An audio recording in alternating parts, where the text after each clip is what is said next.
How's that? Great. Thank you. Good morning. I'm very pleased to welcome you to this official press conference about the future of HIV funding. I'm Dr. Jen Cates. I'm the Vice President and Director of Global Health and HIV Policy at the Kaiser Family Foundation based in Washington, D.C. I would like to add a special welcome to those of you who are joining us online. The session is being live streamed on the AIDS 2018 website, and a recording will also be posted there. In a moment, we'll hear brief remarks from our panelists, then we'll be glad to take your questions. 3 of the panelists will be sharing study results, and the embargo is now lifted for all of those studies. Before I turn to them, and to help set the stage a little bit for our discussion this morning, I want to share some of the main takeaways from a report that we just released, the Kaiser Family Foundation with UNAIDS, looking at the latest trends in donor government funding for HIV. We've been tracking donor government funding for HIV for more than 15 years with UNAIDS. We began at a time when there was very little funding available, and we've been able to document a dramatic scale-up as new programs were launched, PEPFAR in particular, and the Global Fund, and investments by donors that really changed the trajectory of the epidemic. And while today we know from data that UNAIDS has, donors represent not the majority of funding in all low and middle income countries, but in many countries they are the far greatest share. However, we're in a very different age of financing today. Our latest report finds that there were no new significant commitments to HIV from donor governments in 2017. While we found that disbursements, which is funding spent, from donor governments rose after 2 years of declines, this was largely due to a shift in the timing of US disbursements from PEPFAR, as funding committed in prior years was spent in 2017. This was not new funding. Funding has been flat for several years. Next year, therefore, it's expected to return to lower levels. And even with this 1-year increase by the US, which was just due to a spending timing, funding has still not returned to its peak from donor governments, which was in 2014. In fact, the majority of donor governments decreased their spending on HIV in 2017. So without new commitments from donors, it is expected that funding will decline again. What does this mean? According to the latest UNAIDS report, Miles to Go, there remains a funding gap of close to $6 billion between what is estimated to be needed to reach Fasttrack goals and where we are. And I think importantly, as they point out, even a relatively short delay will lead to millions more new HIV infections and deaths. Given the size of the gap, it is not clear how it will be made up, especially in the near term. And obviously, spending what we do have as efficiently and effectively and targeted as possible is essential. So this is the backdrop for today's session. And with that, I'm going to turn to our speakers. Our first speaker is Deepak Mathur of UNAIDS. He will share the results of a study that looked at determinants and aggregate estimates of HIV domestic public spending in low and middle income countries from 2006 to 2016. Deepak, please go ahead. Good morning. I'm pleased to be here on behalf of UNAIDS to talk to you about the investments made by governments on HIV in low and middle income countries. In 2017, domestic resources accounted for 56% of all HIV resources available in low and middle income countries.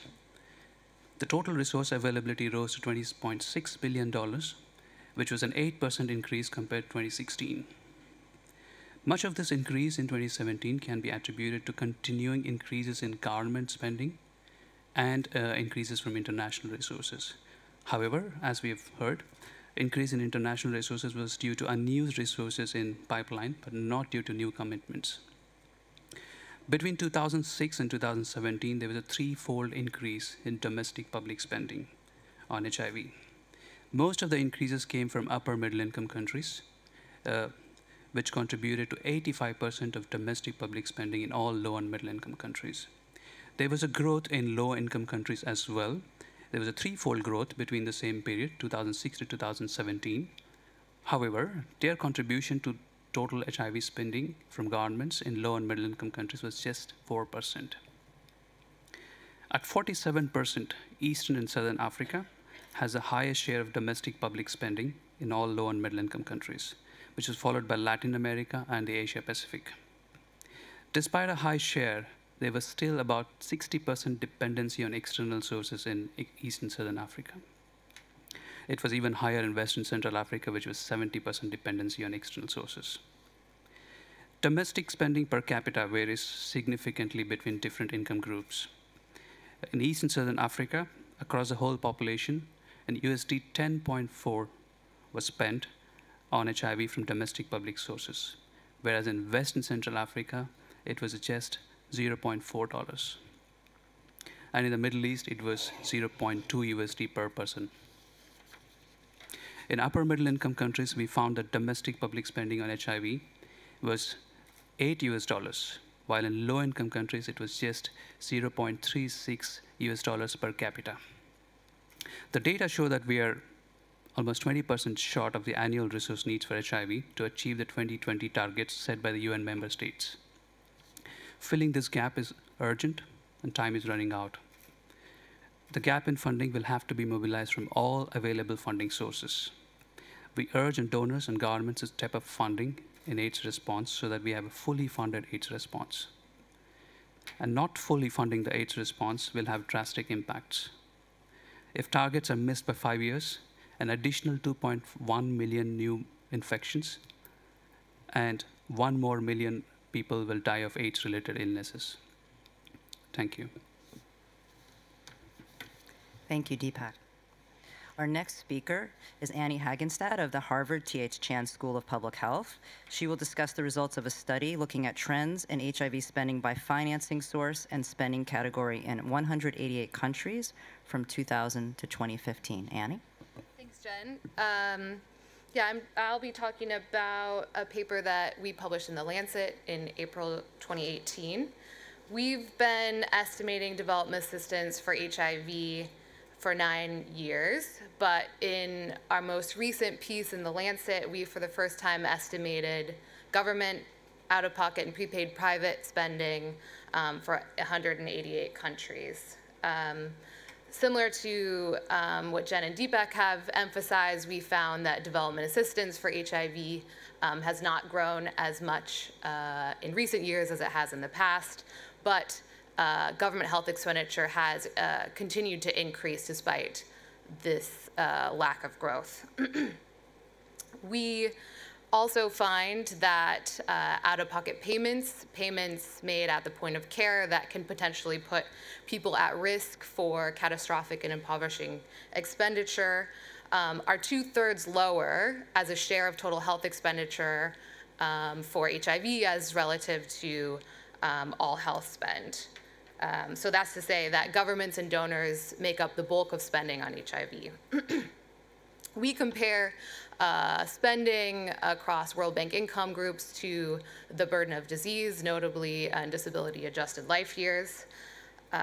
There we find that 30% of all HIV spending takes place in high-income countries, where less than 2% of the burden of disease takes place. In low-income countries, where 30% of the burden of disease occurs, just 16% of HIV spending takes place.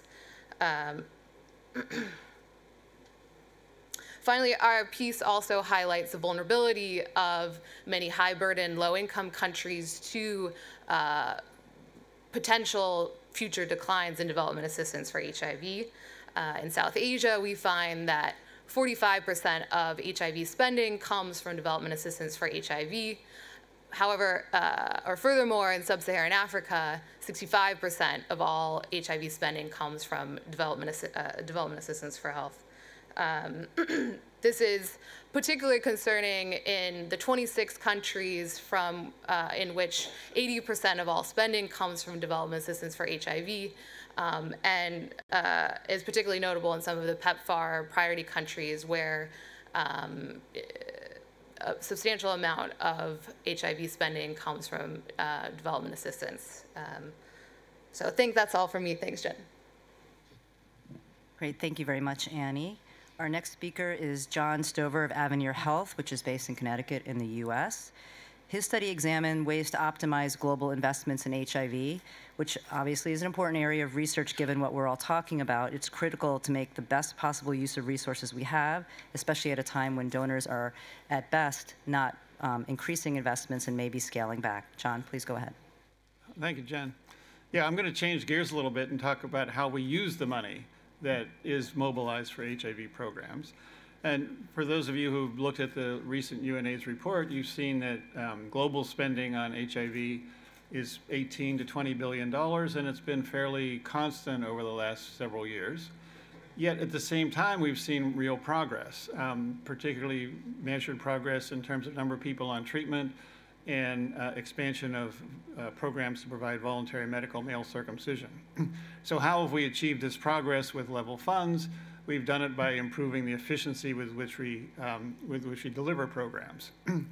So we wanted to look at what are the options for continuing to have improvements in efficiency. And we're measuring that in two ways. One is technical efficiency or implementation efficiency, which is how much does it cost us to provide a service, to reach a sex worker with information and services, to conduct a male circumcision or to distribute a condom. And then the second one is allocative efficiency. Are we allocating the funds to those areas where they will be most efficiently used? So when we look at technical efficiency, we collected information about the unit costs of providing a service, reaching a person, providing a service across about 50 countries around the world. And when we look at that information, there's several things that jump out at you. One is that there's a huge variation, even in the same service, delivering a condom or putting one person on treatment. You can see a range from a couple $100s to $7,000 or $8,000 to treat one person. Now, clearly there are some variation that we expect based on income levels in countries and whether facilities are urban or rural, et cetera, but that only explains a small part of the variation. So while we see lots of programs that are very effective, we can also see lots of opportunities for looking at interventions that are much more expensive than others of the same type, and trying to understand why, whether it's simply because they're reaching harder to reach populations or higher quality, or it's because they're missing opportunities to deliver the service more effectively. Second, then, to look at allocative efficiency, we used a mathematical simulation model called GOALS, which we applied to 52 Global Fund eligible countries. We focused on Global Fund eligible because then these are countries that are receiving a significant amount of international assistance as well as their own domestic resources.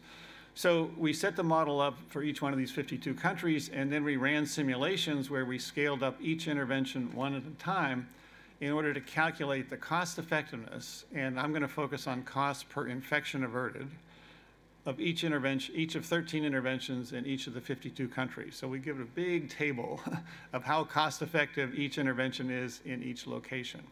And then we can look at that and see what does it tell us about whether funds are going to the right places and being used for the most cost effective interventions. And several things jump out when you look at that information. One, again, is the huge variation that we see across countries and interventions. Some of it is explained by variation in unit costs. Some of it is explained by variations in the epidemic itself. And some is, frankly, quite hard to explain. One thing we see is that 17% of these combinations of interventions and locations are cost savings, meaning if you take the long view to 2030, the money that we put into, let's say, a medical male circumcision program today is going to be more than offset by savings from not having to treat those people that don't become infected in the future. So 17% of these interventions are cost savings when you take the long-term view. So the most cost-effective, all interventions were found to be cost-effective somewhere. But the ones that were cost-effective in most locations are condoms, outreach to sex workers, voluntary medical male circumcision, and also opioid substitution therapy in many cases. These interventions together account for only about 15% of total spending, but they're the most cost-effective. However, they're only implemented at about 70% of need. So clearly, right off the bat, we can see that there's opportunities for efficiency gains by making sure that these most cost-effective interventions are fully scaled up. We do see that the most cost-effective interventions, by and large, are in Eastern and Southern Africa because incidence is highest and costs are relatively low. Most of the global resources are focused in this region, so that's an indication of good allocation. And then finally, so I mentioned earlier that in the UNAIDS report, it says that we're spending $18 to $20 billion, but we know that the need is $26 billion. And I don't want you to go away thinking that, okay, by improving our efficiency, we don't need the $26 billion, because that $26 billion estimate actually assumed that we would continue to achieve these efficiencies in implementation. So there still is a gap that exists, and in order to achieve our goals, we both need to fill that gap in resources required, but also to continue to make strides in improving cost effectiveness of the way we use those funds. Thank you. Thanks very much, John. Just to point out that the $6 billion gap approximately is the entire amount that the U.S. government commits each year through its bilateral and global fund programs. So to fill that gap, it would be essentially say the U.S. would have to double what it's doing, which we know is not a possibility. So just to give you a sense of the size of that gap. Now that you've heard from a lot of the data, we think it's really important to hear about the role of advocacy and effective advocacy in this environment. So I'd like to bring in the voice of a leading activist in HIV, Maureen Malanga of HealthGap. Maureen is a senior campaigner for HealthGap in Kenya. She has been a leader on a number of important HIV advocacy issues, including access to treatment. Maureen, please go ahead. Thank you very much for giving me the opportunity. The world has just 2 years before the deadline to achieve the goal of fast-track targets, stemming the HIV tide by 2020. But the global AIDS response is off track. Progress has stalled or is reversing. Why is this happening? Donors are breaking their funding promises. As a result, life-saving treatment and prevention services are not reaching people in urgent need. And this must change. The clearest indicator of this new crisis is mortality. Progress has stalled. Nearly 1 million people still die of AIDS-related causes each year. According to the fast-track goals, being on track would mean bringing deaths down to 769,000 in 2017. Instead, 940,000 died. This is a massive failure. New infections are not falling fast enough. HIV prevention services are not being provided on an adequate scale and are not reaching people who need them the most. This is being seen on the ground. In Homa Bay, Kenya, MSF showed that almost half of the HIV-positive patients who were admitted to hospital died, many of whom had been on treatment, but who either were not supported to stay on treatment or whose treatment was no longer working. One of the major problems is the pace of scale-up. At least 2.3 million people were added to treatment. That's about the same number as the year before, at a time when we have to be moving faster and not flatlining. Funding has been flat or declining, holding back the pace of scale-up. 8.1 billion was dispersed by donors to fight HIV last year. But if we look just 3 years before, 13 out of 16 donors cut their funding. PEPFAR has been the far biggest donor, PEPFAR has been the biggest donor by far in East and Southern Africa and has been scaling up even after flat funding. But scale-up is reaching an end. Programs have no more efficiency gains to leverage.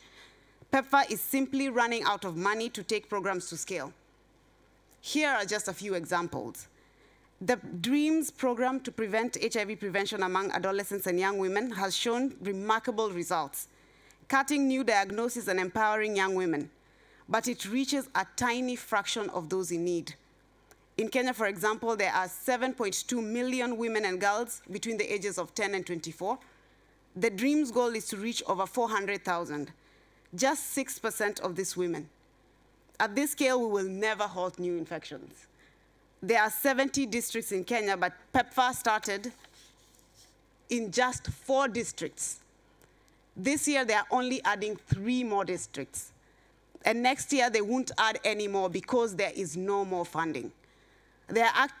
So in this room present right now, there are experts who would like to stand up and share examples from their countries about how flat funding is blocking life-saving treatment And I would like to start by calling on John from Tanzania to share his statement.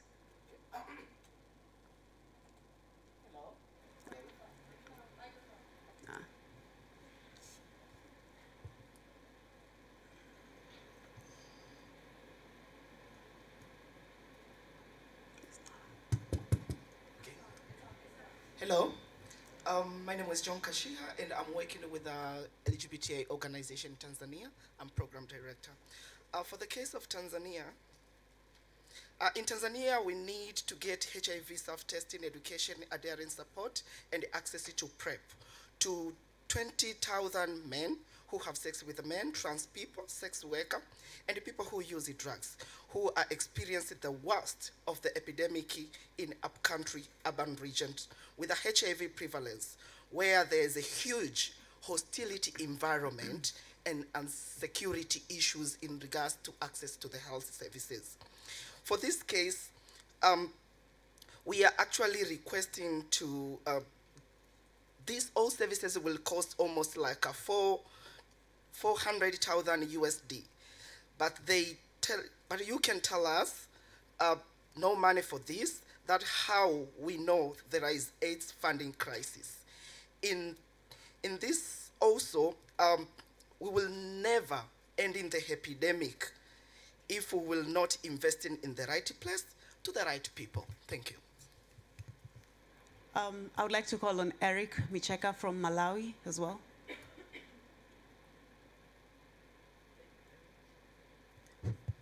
Thank you very much, Maureen.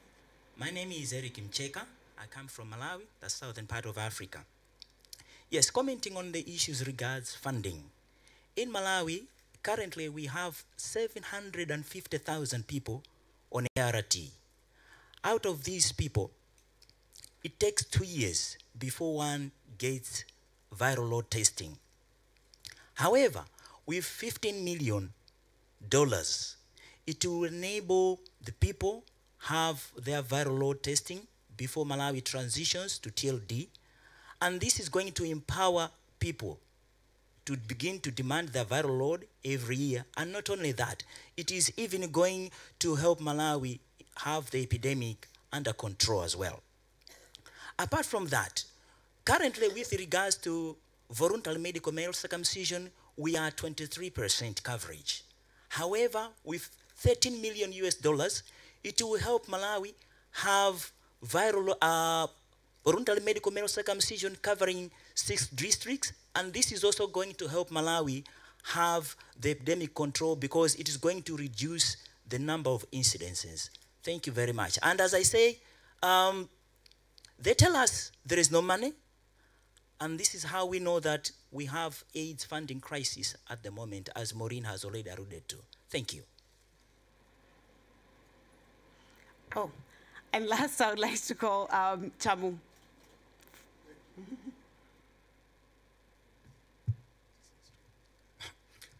In Zimbabwe, we are facing a funding crisis with a gap of about $48 million to reach at least 200,000 people.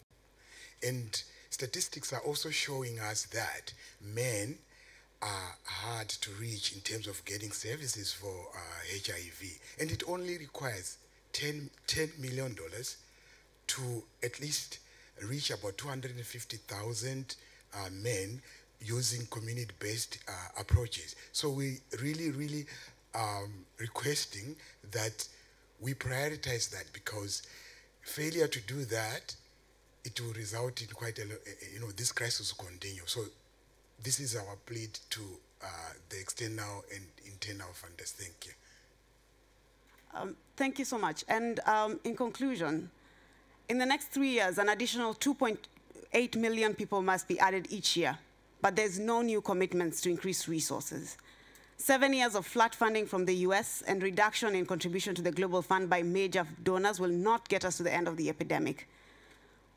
It is the responsibility of political leaders, national governments, and the international community to make sufficient financial investments and establish the legal and policy environments needed to bring work of innovators to global scale.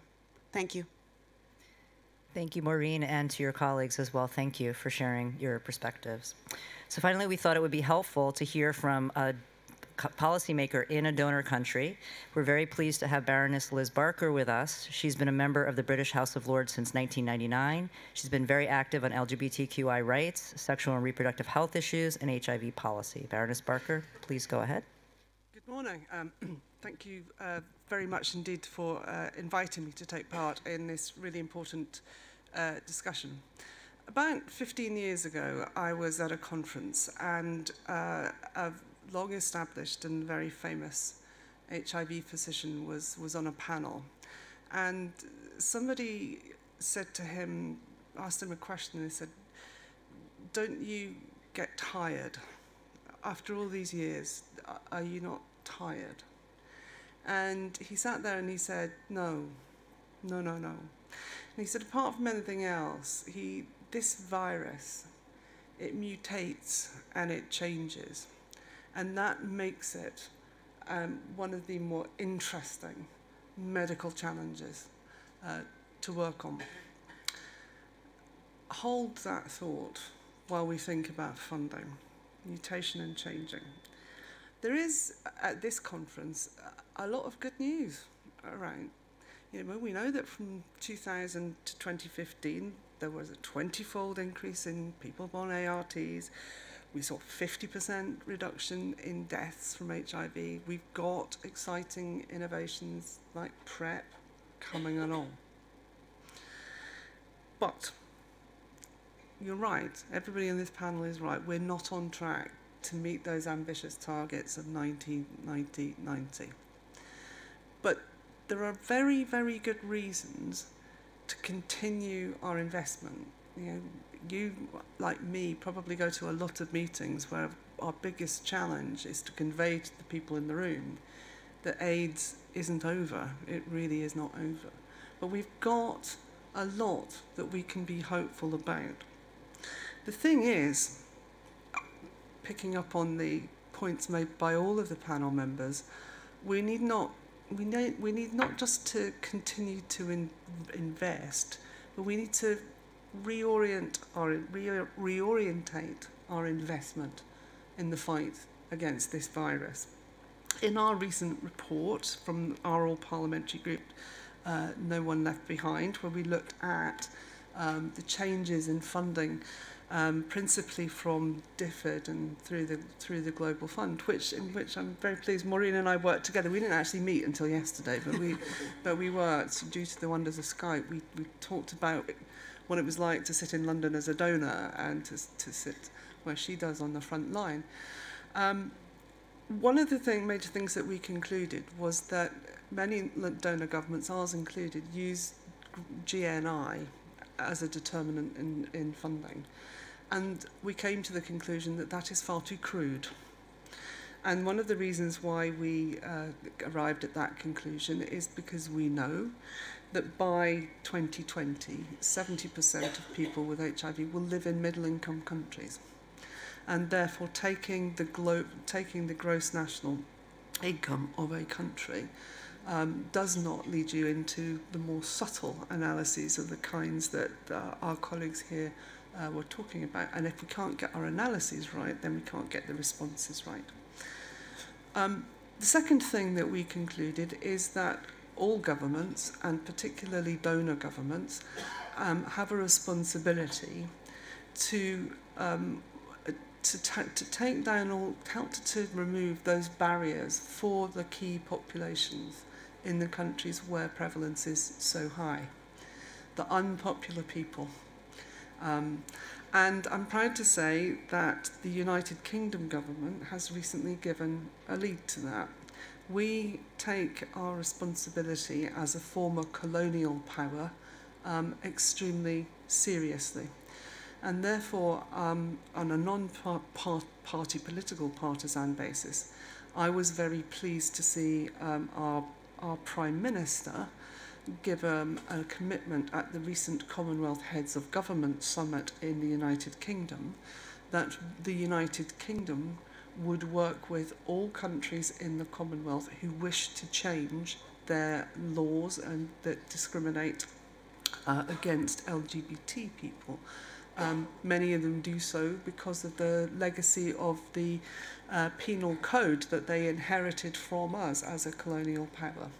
And therefore, whilst those countries are now quite rightly independent, we can't force them to change their laws. We can assist them, and a fund of £5 million has been set aside for that, and the UK government has also pledged that they will give as much technical assistance to countries who wish to do that.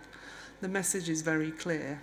In the United Kingdom, we long ago realised that those sorts of discriminatory policies are very, very expensive in terms of health and global economic output.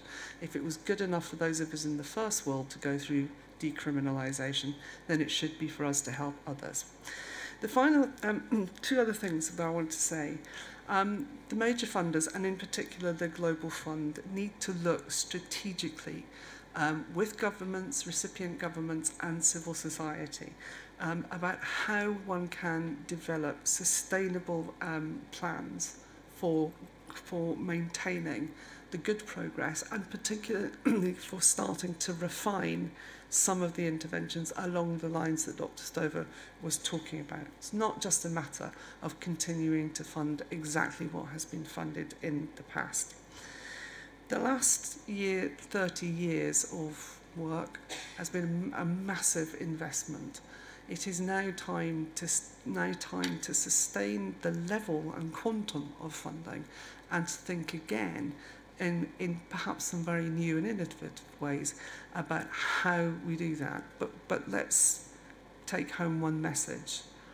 If we do not work with all of those people in the front line of this epidemic, then all the funding in the world, in the main countries of the world in which we do have the majority of the funding and the innovation, we will not beat it, but we can if we put our minds to it.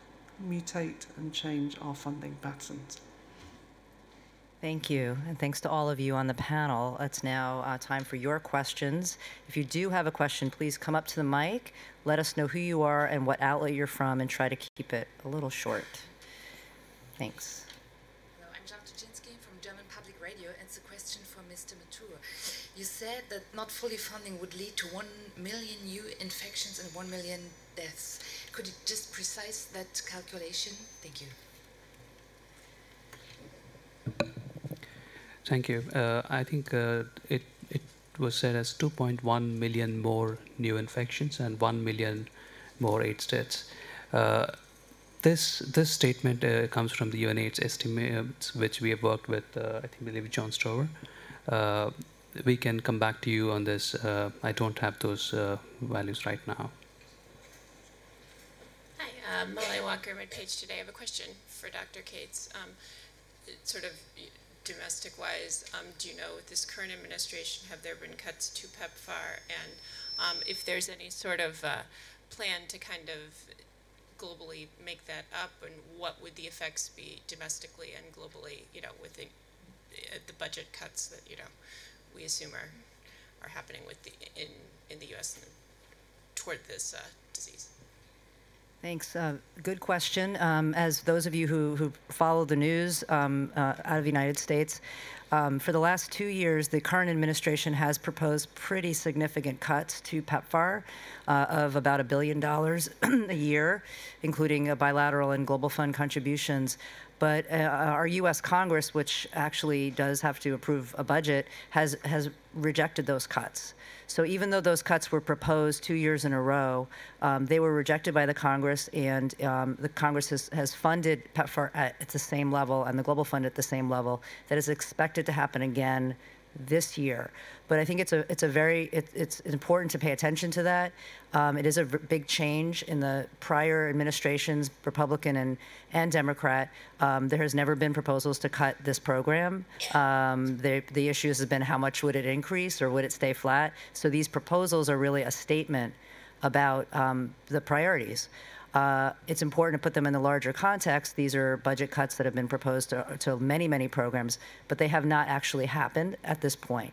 And the same in our domestic, for those who are interested in what's happening within the United States, there had been some proposed cuts to some domestic programs as well for HIV, but Congress has, again, kept those at basically the same levels.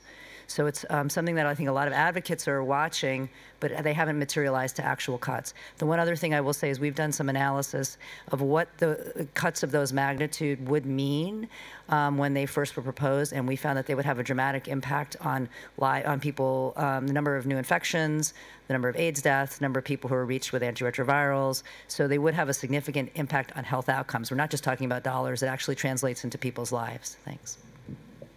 Kerry Cullinan from Healthy News South Africa. This is for anyone on the panel who wants to take it. We've heard a lot at the conference about the need to end HIV exceptionalism and for HIV treatment to be integrated in primary health care, and discussion about the end of basically of the closing down of UN/AIDS. What do people think about whether this could continue, whether if there isn't a UN, well, first of all, what do you think about the future of UN/AIDS in the next couple of years? And secondly, if there isn't a UN/AIDS, will we still be able to maintain the focus that we need on HIV? Thank you. Thank you for that question. I think it's a very interesting question. But as we have seen, there's still a lot of gaps, not just in funding, but in many, many dimensions of AIDS response. And HIV is not just a biomedical problem, and it has to work well. I mean, there should be a lot of coordination between different partners involved in this response, not just from a health perspective, but from different social perspectives.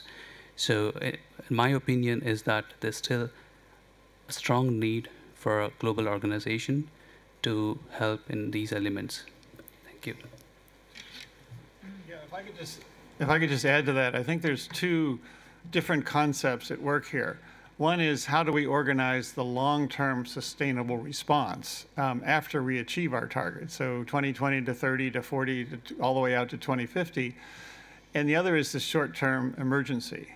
So definitely for the long-term sustainable response, we need to figure out how to do things differently. How do we generate enough funding, and how do we organize ourselves to maintain the response long-term? Because even 2030, where we hope to nearly eliminate new infections and AIDS deaths, there will still be people living with HIV that will need support and treatment. But counterpoint to that is our short-term needs. We're not yet achieving our 2020 targets. We need a significant push over the next few years to reach those. That requires a doubling down on the way we're doing things now and more funding. If we don't reach those targets, then the long-term sustainability becomes even harder because we will have more catch-up to do. So I think there's two things you need to keep in mind. One is organizing ourselves for long-term sustainability, but not forgetting the short-term push we need to make right now. I want to actually echo that and borrow an analogy that I got from a family member who's a firefighter in the United States. And he said, when you're fighting a wildfire, water is a very scarce resource, and you have to really focus on putting out the main fire at hand to save the most lives. You still have to pay attention to the other fires that might be springing up, but your main focus has to be on that wildfire. And I think that's we're at that tension point where everyone's looking around and saying in the longer term, we have to pay attention to all these other areas, but it's still keeping focus on that wildfire. My name is Peter Philipp Schmidt from the German newspaper Frankfurter Allgemeine Zeitung. This is a question to John Stover. You said that $26 billion would be needed. What would that mean? That 90% of the people would get ARVs, or all of them, all 37 million? Could you define that a little bit? So the 26 billion is our estimate required to achieve the fast-track targets. So in terms of treatment, that's the 90-90-90 targets by 2020. Which then increased to 95-95-95 by 2030. It also includes goals for all the other interventions, so 90% coverage of male circumcision in those countries where it's appropriate, coverage of key populations, et cetera. So that's the amount required to get back on track to achieve the fast-track targets.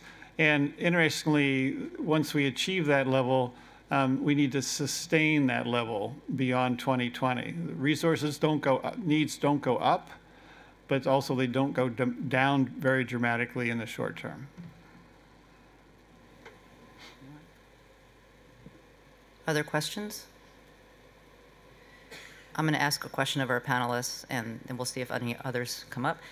One of the questions that has been talked about, and I think maybe Annie can speak to this, as well as Deepak, is this issue of domestic government resources and the fiscal space for more to be provided. Can you talk a little bit more about that, and what does that realistically, there's a lot of attention to it, but what does that really mean? How do we put some parameters around that?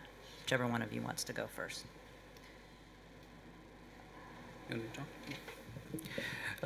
Based on a study that we have done, we have assessed what would be the impact on domestic governments if they were to absorb the cuts in international spending. We've looked at cuts at 10% and 20% scenarios. When we've looked at this, a lot of low-income countries and some of the middle-income countries would have significant effect on these cuts. Essentially, some of these countries would end up spending almost 3 times their health spending just to absorb the cuts on HIV. So it is drastic for many of those low and middle income countries. Yeah, just to echo what Deepak said, our results show that many of the countries with the highest burden in Southern Africa, Eastern Africa, get more than 80% of their funding from donors. And if we think about what it would mean to reduce some of the development assistance for HIV to these countries, you know, that would mean major increases in the resources needed from the government. And these are countries, very low-income countries, and where it's difficult to raise resources for a number of reasons. And so there'd be real questions about the ability for sufficient domestic resources to be mobilized to fill those gaps. Thanks. Are there any other questions? Yeah.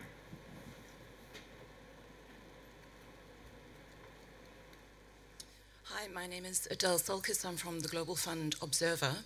I am wondering, with the Global Fund's 6th replenishment coming up next year, what would be your main message, and this is for anyone on the panel, to help the Global Fund build its investment case in light of the rather sobering messages you've been giving? Maureen, you're the activist on the panel, so give us the message. I think my message would be that political leaders and donors can get back on track on the cost to defeat HIV/AIDS.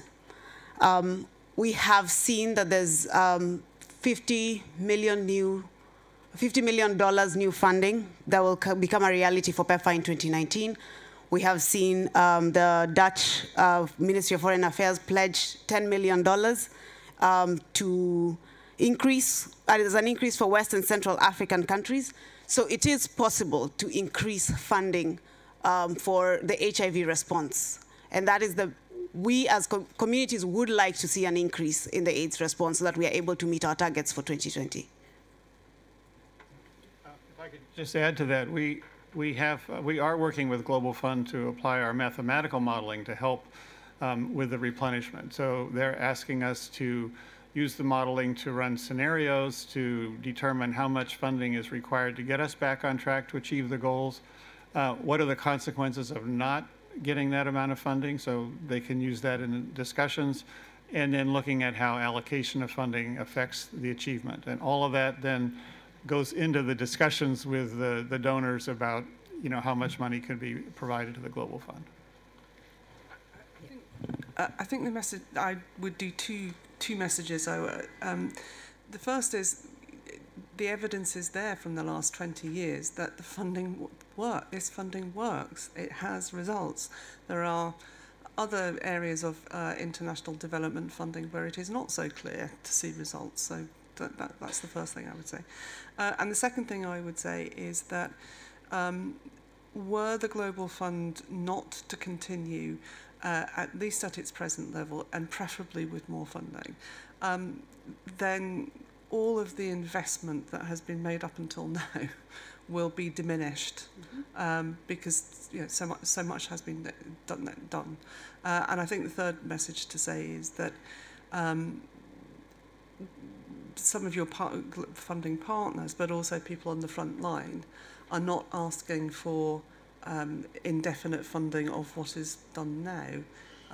They do want to see change. They do want to see re-examinations of things, but clearly working towards that goal of sustainability within countries has got to be a key part of what the Global Fund continues to do. Yes, so we are at time, and I'm going to take moderator's prerogative to add my other thoughts on that question. Two things. One is if you step back and look at how the HIV response is organized globally, from an international perspective, it's two things, PEPFAR and the Global Fund. That's really the HIV response. So those two things are the fundamental components. That's part of the message. And secondly, I think we all, from where I sit, we do numbers, we do estimates, we do financing projections, but really we're talking about people. So I think that's that's the fundamental message that I would share. And I think with that, we're going to have to end, and I'll just say, remember the people we're talking about. Thank you very much for being here. I know that myself and others will be available to talk with you if you still have questions. And as I mentioned, the embargo is lifted for the studies that were discussed. Thank you very much for joining us, and for those of you online, and I hope you get more out of the next 2 days of the conference. Thanks.